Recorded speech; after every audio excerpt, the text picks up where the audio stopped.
I think it's safe to say that most teenagers are excited for when they get their first car. I know I was. The idea of being able to go where I wanted when I wanted, with my parents' permission of course, was something I'd only been able to dream of before. Stuck in my rural home miles from the nearest point of interest, there wasn't really anywhere to go but the woods. I had gotten my license months prior, but wasn't allowed to drive my parents' cars after the test. So the day my dad gave me his old Camry, after he got a new car, was life-changing. For the next 2 weeks, I was my friend's chauffeur, and we'd go together to the mall and cinema in a relatively nearby town. A nearby nature spot great for fires and getting high, and to and from school on a regular basis. Then one day, while I was at school, sitting with my friends James and Claire, James brought up a new place we could go. "You ever heard of urban exploring?" James asked Claire. "No? Is it like exploring the city or something?" she responded. James laughed and looked at me. "How about you, Alma?" "That's when you explore abandoned buildings, right?" I replied. I'd heard about it before from my older brother, who had been an urbex fiend in college. "Yup," James exclaimed, his eyes lighting up. "I heard about this place from Isaac in chemistry earlier. There's an abandoned farmhouse in a field in the woods, out near the golf course. Isaac said he's gone once, but apparently pussied out before he could really explore it." "Fuck. No," Claire said. "Oh, come on, why not?" James complained. "I've seen enough scary movies to know what happens in abandoned farmhomes. No fucking way." I laughed. She had a good point. James looked at me with a look of "don't be a shitlord" on his face. "I'm down. What kind of junkie or murderer would want to hide in a boony shithole like Franklin anyways?" "Come on, Claire. There's nothing to be afraid of," James said to Claire. Claire sighed. "Fine, but I'm bringing a bat or something." After the final bell, James got the info from Isaac on how to get to the place. It was about a 30-minute walk into the woods from the nearby golf course. We decided we'd go around noon on that Saturday.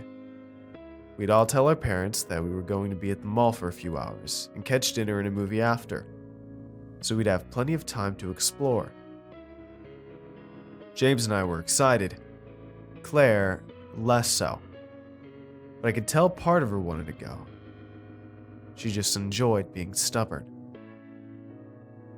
When Saturday rolled around, I told my parents I was going out and hugged them goodbye. I got in the Camry, put on some tunes, and drove off to grab James and Claire. It was a bright sunny day in autumn, perfect for exploring. After picking them up, we all ended up arriving at the golf course around noon.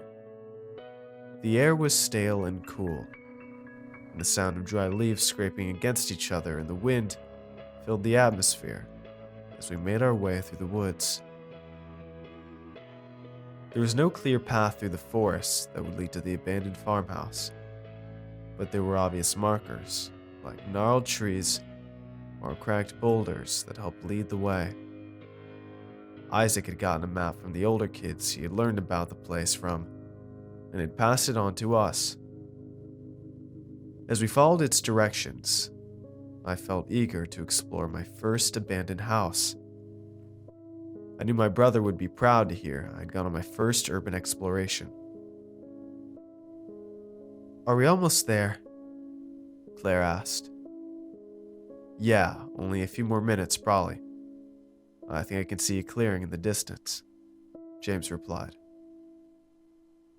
"Word," I said. When Claire, James, and I reached the forest wall and entered the overgrown expanse of a field with the abandoned house sitting in the center, I felt a sudden nausea. It was brief, but overwhelming. You okay, hon? Claire asked, noticing my distress. Yeah, I'm fine, I panted. I just felt really sick for a second. I'm good now. James, are you sure about this? Claire said sheepishly. Seriously, Claire? We're here. You're not backing out. Do you really want to walk back through the woods by yourself? James said.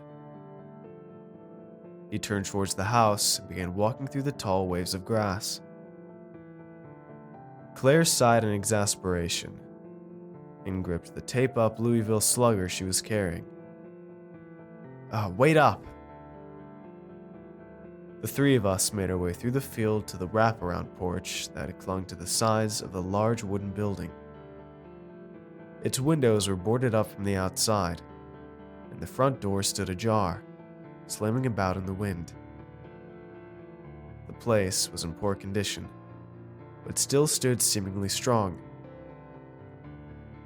The walls were covered in thick vines, and a large tree shadowed its eastern side. Suddenly, I felt another intense surge of nausea. I gripped my stomach and moaned. James put his hand on my shoulder. You good? Yeah. I exhaled as the nausea faded again. Sorry, I just keep feeling like I'm gonna puke.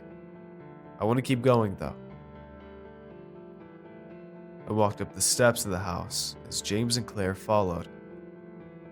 The interior of the house was dim, with thin rays of light seeping through the cracks in the boarded windows.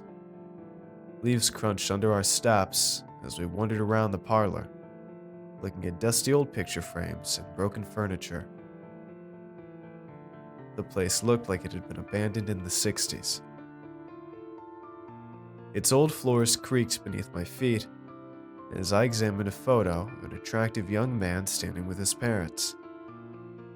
I heard James enter the hallway and slowly ascend the groaning staircase. Hey, be careful. The stairs are old, I shouted to him. I know, I could hear him say from the stairs. Claire and I continued looking around the first floor. This place gives me chills, she said. It doesn't look like anyone's lived here in nearly 30 years, I replied. I hope not. I don't want to run into some crazy hobo, she said. In Franklin? Why would a hobo come to Franklin? There's not even a train station nearby. I don't know, just... Suddenly, we could hear James' heavy footsteps as he ran to the stairwell. Alma, I need you to come up here now, James shouted, with quivering panic in his voice. My heart sank, and again nausea welled up from within me. What is it? Please just come here. Claire and I ran up the stairs and followed James into a dimly lit room at the end of a hallway. As soon as I entered, I, too, began panicking. What? I exclaimed. What the fuck? Are those pictures of me? Oh my God. I could hear Claire whisper in shock. The walls of the room in which we stood were plastered in endless photos and Polaroids of me.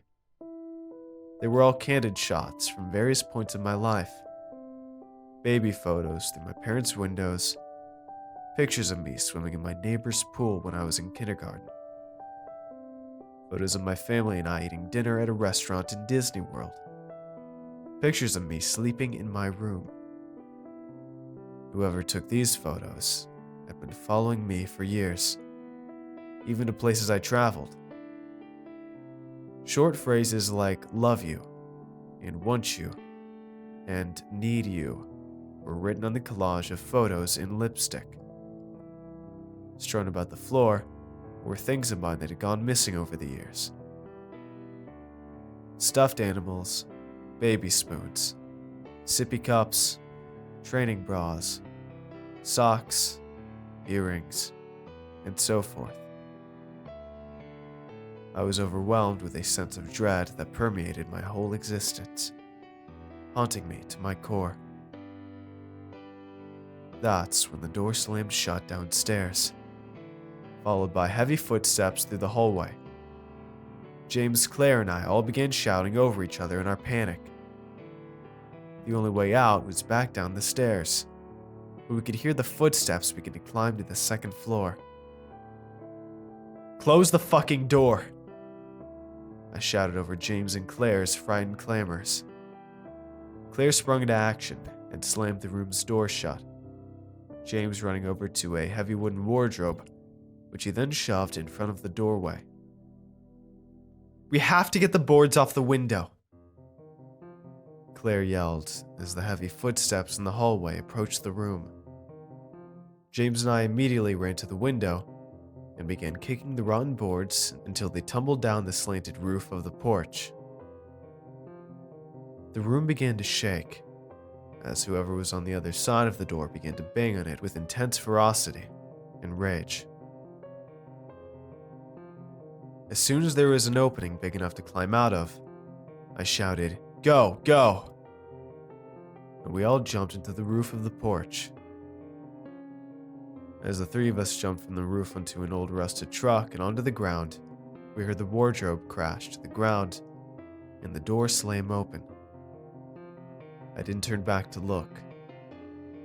We just ran. We managed to make it back to the car in what felt like half the time it took us to get there. Our breaths short and our hearts racing.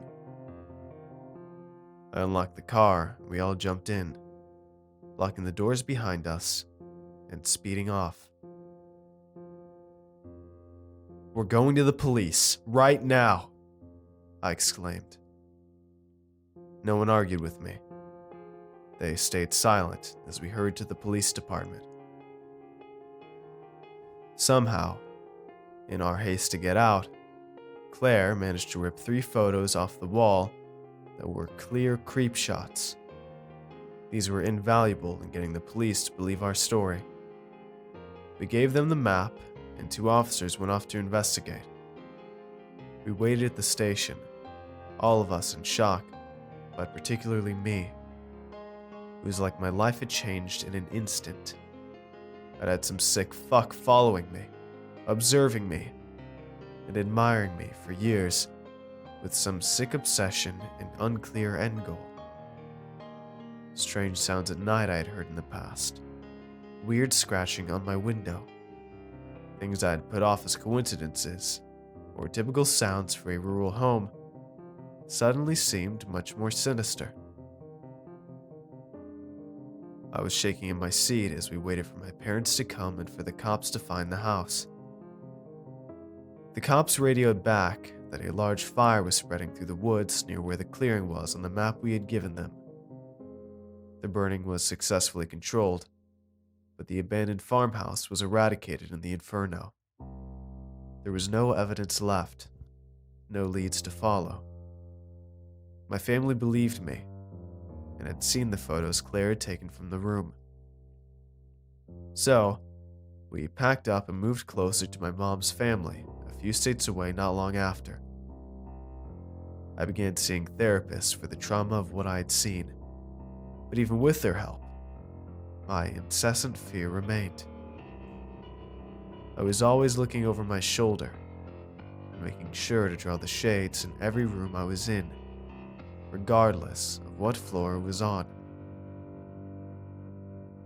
For years, I was terrified of the man who had been watching me for 17 years. Were they still following me after I moved out of state to attend college? When I started my family? Eventually, the fear was but a faint darkness in the back of my head. But today, I received an envelope with no return address that was covered in cut-out pictures of my face, with the eyes missing. The piece of paper inside had all the eyes glued to it, with the words, still watching, and smudged black lipstick scrawled diagonally across the page. Included was a picture of my newborn daughter sleeping in the crib I had just bought her 2 nights ago.